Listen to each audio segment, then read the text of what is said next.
Welcome viewers, প্রতিদিনের মতো আজও চলে এসেছি আমার লাঞ্চের থালি নিয়ে।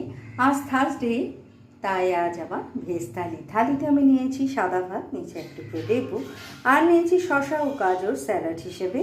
প্রথম পাতে খাওয়ার জন্য নিয়েছি কলমি শাকের একটা ঘন্ট, যেটা আমি আলু, বেগুন, বড়ি ও মিষ্টি কুমড়ো দিয়ে রান্না করেছি। এটার রেসিপি আপনারা আমার চ্যানেলে পেয়ে যাবেন। তারপরে নিয়েছি বিট গাজর ভাজা, শুকনো লঙ্কা ও কালো জিরে ফোড়ন দিয়ে আমি এটা তৈরি করেছি। নিয়েছি কতগুলো মিষ্টি আলু ভাজা, তার সাথে খাওয়ার জন্য নিয়েছি মটরের ডাল, যেটা আমি পুঁই ডাঁটা দিয়ে রান্না করেছি। আর নিয়েছি আলু, সয়াবিন ও ক্যাপসিকামের একটা মাখা মাখা তরকারি। আর সব শেষে নিয়েছি টক দই। তো কেমন লাগলো আপনাদের আমার এই লাঞ্চের থালিটা? ভালো লাগলে লাইক, শেয়ার এবং সাবস্ক্রাইব করবেন আমার।